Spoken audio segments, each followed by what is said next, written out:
Hello friends. So yesterday we were discussing poetic truth according to Aristotle. We saw that poetic truth is permanent possibilities of human nature. Permanent possibilities of human nature. So it is not historical, it is not philosophical, it is not empirical, isn't it? We have seen that. And therefore it is a higher reality. Something that has never happened is higher reality. Or we can say transcends facts, goes beyond facts. So what things that are outside and beyond human experience. Things that are outside and beyond human experience that never happen or never will happen. Listen, may be more true, poetically speaking, more profoundly true than the daily occurrences which we can with confidence predict. Daily occurrences we can predict with confidence. But these are things that never happened anywhere. Outside and beyond human experience. That is poetic truth. And that is depends on the inner consistency of the structure of the work of art, and also the logical necessity. That's the thing. It follows from the structure. So that the causal chain is within the structure of the work of art, not outside the work of art. Listen. And it gives pleasure. It is pleasurable also. That's why we say transcends fact, permanent possibilities of nature. Understand? Now the second aspect of poetic truth is, so the first one I said permanent possibilities of human nature. So that's the first one. Permanent possibilities. Yesterday we saw examples also. Possibilities of human nature. Never happened anywhere, and therefore it never grows old. It never happened, and therefore it will never. What has never anywhere happened, that alone never grows old. Something that, because once it's happened, it is born. Born means it will grow old and it will die. So in that sense, it is in that sense we say that poetic truth is eternal. Understand? It's eternal. This is for posterity. Next posterity will say this for the coming posterity. See, third generation, fourth generation, fifth generation, it will not die. Because it has never happened. Listen. Now the second aspect of poetic truth is, as discussed by Aritotle'S, skillfully told lies. That is, skillfully told lies. So the poet is a liar. Skillfully told lies. That's called the art of fiction. That is the art of fiction. Skillfully told lies or art of fiction. That is the second aspect of poetic truth. Strange tales of marvelous characters. Strange tales and marvelous characters are accepted in epic than dramatic poetry. I told you in poetic truth, Aristotle had in mind poetry, not dramatic poetry, narrative poetry, epic poetry. So he says that tales of strange and marvelous characters, Odyssey.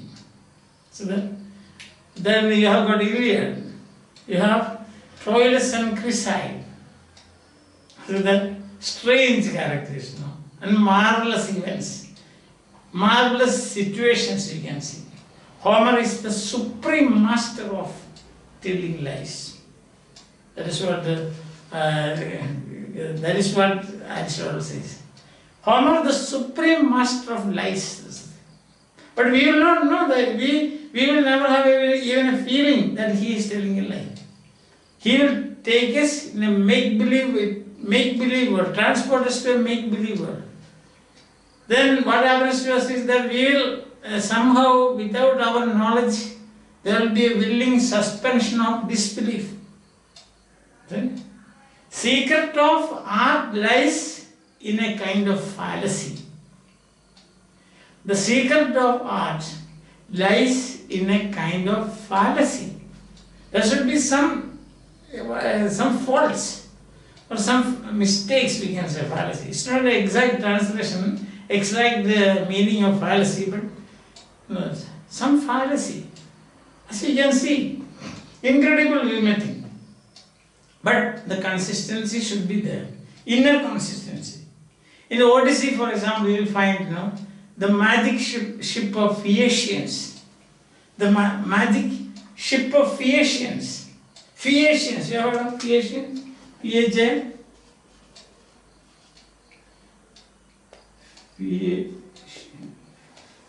Phaeacians. The magic ship of Phaeacians is arranged by the king for his onward journey, for Odysseus' onward journey, to land him in Ithaca. Ithaca is land him in Ithaca. You know the story, he reaches the palace of the Phaeacian king, and then there is a lot of, he is considered as a god by those people. There's festivities and there's narration of the Trojan War, and he cries, he laments. Seeing this, the festivities come to a grinding halt. Again, he is being, because these people, they consider that, the Phaeacians consider that he is a god from somewhere. See that? Finally, to please him, they arrange a game, sports and games. In the sports and games, Odysseus comes out victorious. They are all very happy. The feasting again continues. At the end, the Phaeacian king, he arranges a ship for his onward journey, and he reaches Ithaca. Ithaca. If it all sounds very, what you should say now, you forget the impossibility. The whole thing looks impossible now. So somebody comes and then he is taken as a god and he is treated like that, and finally whatever he wants, it is given gift also. So the whole thing seems to be impossible if treated by an inferior poet. But in this case, the landing in among the Phaeacians and the sports and games, and also departure with the gifts, a ship provided by the Phaeacians, and his landing in Ithaca, etc., is really a marvelous tale of a strange character and strange land and strange characters. But we will think, oh, it's okay, it can happen. That is, you cannot take it out of context. Within the context, the inner consistency of Odyssey, that the plot is constructed in such a way, it is like an organism. Understand? In Phaedrus, yes,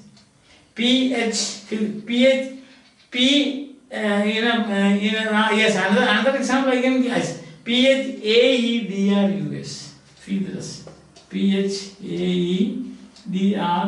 Phaedrus. In Phaedrus, Plato, there is a dialogue between Phaedrus and Socrates. The dialogue. Phaedrus, it is said that it is Plato himself. So in that dialogue, Socrates and Phaedrus, in that dialogue, the title of the book is also Phaedrus. And in that, Plato says that the work of art should be so consistent and unified as a living organism. A living organism. Only then you can expect such results from such works, and you will feel that it is normal. Sequences arranged in such a way. Another example you can say Shakespeare's Tempest, the Tempest. Prospero leaving and the Milan and coming to a deserted island. The incidents are arranged in such a way. The journey is a miraculous escape. Isn't it? Miraculous. Coming to an island is an island of miracle. An island is ruled by but a witch person, isn't it? Sycorax. And her son is Caliban. And there is a spirit, Ariel. All these are what you call a magic, no? Magic. Some magic islands. But for us, we feel it's quite okay. Because the treatment is done in such a way that you buy a poet who wonderfully treats it, we can say. Or the dramatist is so gifted that we feel that these things are happening as normal things in this world, although the whole thing is a magic. And to the same island, the same method, shipwreck, Ferdinand, Alonso and Antonio. Finally, the marriage between Miranda and Ferdinand is arranged. See, the construction of plot is such. So the constructionist plot is like, the story is structured like a living organism. Therefore, what happens? All the happenings, all the magic, all the marvels, all the miracles, all the impossibilities become probable impossibilities. All likely. In the world of Prospero, in the world of the tempest, everything is possible, normal. So we willingly suspend our disbelief. Probable improbabilities. Understand? That's because, as Plato said, now when I was thinking about this Plato and Aristotle and their idea of organic construction of the plot, organic unity of the plot, the thought came to me that is of Adorno and Horkheimer, culture industry, their criticism of culture industry, and also Walter Benjamin, the work of art, the reproduction of work of art in an age of, in a mechanical age. The work of art is reproduced mechanically. See that how far we have travelled from Aristotle and Plato's concept of organic unity of the plot. In a cultural industry, what happens is, or mechanical reproduction of a work of art, what happens is, it is like a modern gadget. Something is wrong, or you can replace part like this. But in an organic unit, you can never replace the parts. It's not possible. Because once you take one part out of it, then the whole work of art is destroyed. That is not the concept of Plato and Aristotle. I think that when you read, you already have made lectures on, I have already given lectures on Adorno and Horkheimer, cultural industry, and also Walter Benjamin. You can listen to my lectures if you have time and see, compare this. And when you are answering questions in the examinations, you can also do the same thing. You see that? You can make a comparative study of the construction of the story as an organic unit as proposed by Aristotle and Plato, and also the present situation, how the present situation has been criticized vehemently by writers like Walter Benjamin, Adorno and Horkheimer. Understand? You can try that. This will be a good exercise. Yes. So Prospero is another example. Understand? Or you can see now wonderful things discourse. The impossible sometimes you will think is possible.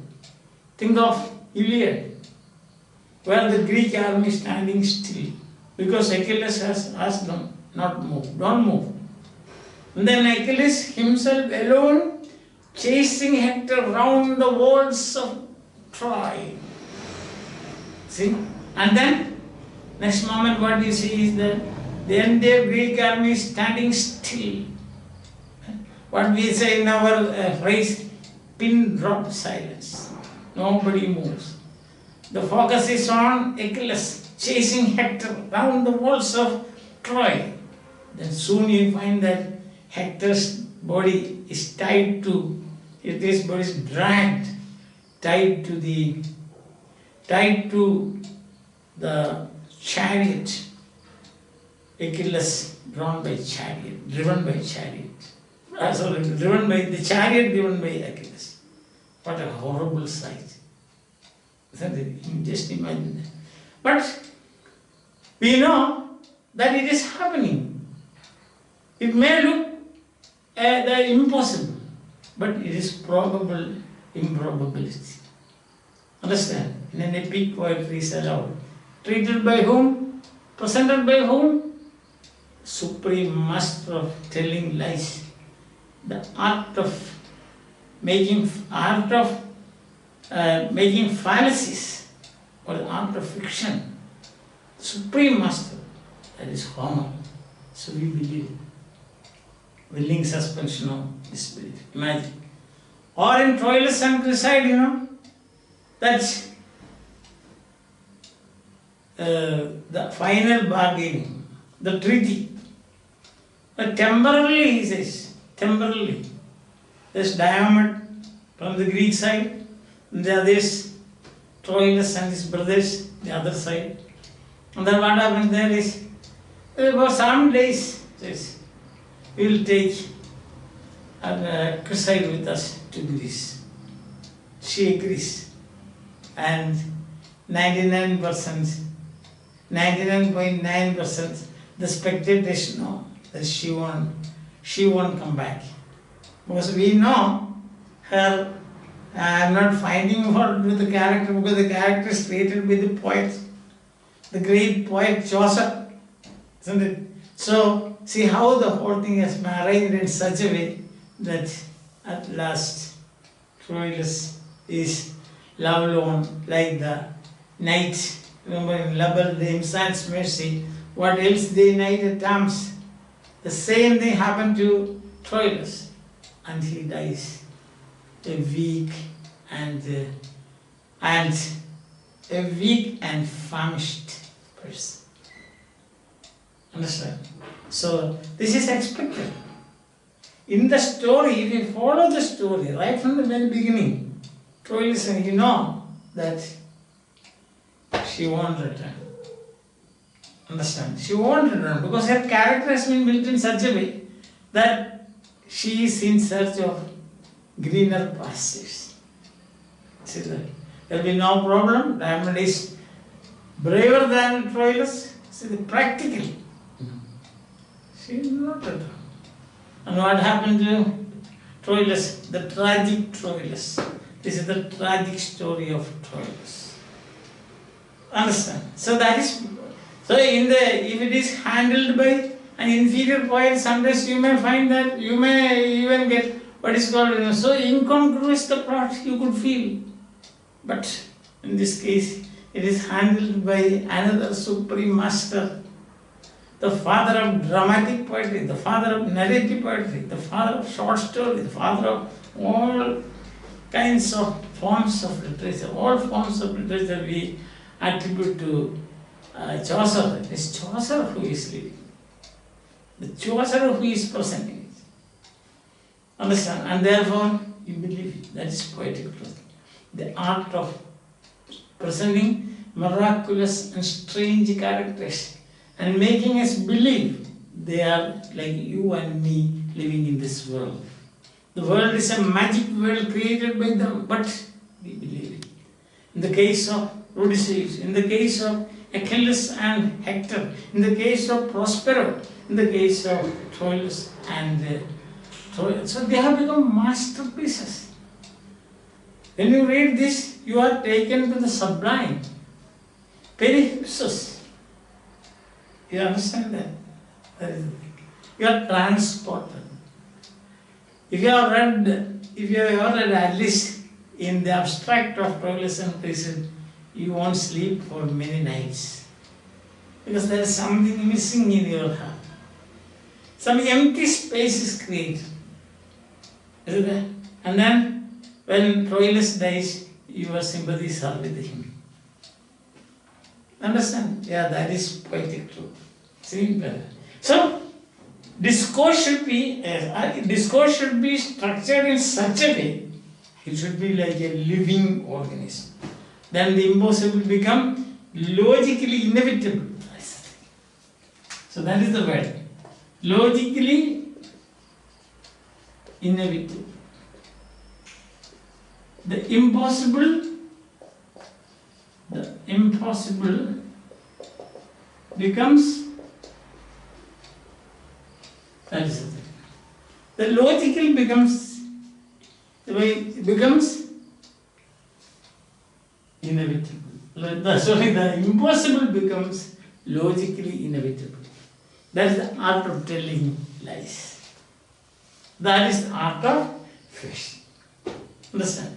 So I have given you examples from Shakespeare, from Chaucer, from from Homer, who is to quote Aristotle, the supreme master of telling lies. The art of fiction. See that? There is, you say no? There is an artistic treatment of a fallacy. Then it becomes credible, willing suspension of disbelief. Listen, there is one more aspect is superstition that we will see in the next class. Alright? So we have so far come like this. Aristotle's poetic truths. First is permanent possibilities of human nature never happen, so it never grow old. Understand? This never happens, so it never grow old. Second one is skillfully told lies. Now you just see. Go through all the great works of novels, fiction, poetry, drama, short story, everything. You will find that this is the art of telling lies. If not, it becomes mere record. It becomes mere history. It becomes mere speculative truth. It gives only speculative and not pleasure. Art should finally, one of the ends of art. What is the end of art? Teleos. In Greece we said teleos. You remember when we were discussing the epigraph. The epigraph of T.S. Eliot's poem, The Wasteland. The Sibyl says, when the children ask, what do you want? T teles. What is your end? Teleo. What is your end? What T means what? Teles. What do you want? What is your end? Then he says, then what does she say? Apothenein telo. Apothenein means separation. Permanent separation. Apothenesko means separation. Apothenein telo means I want my end.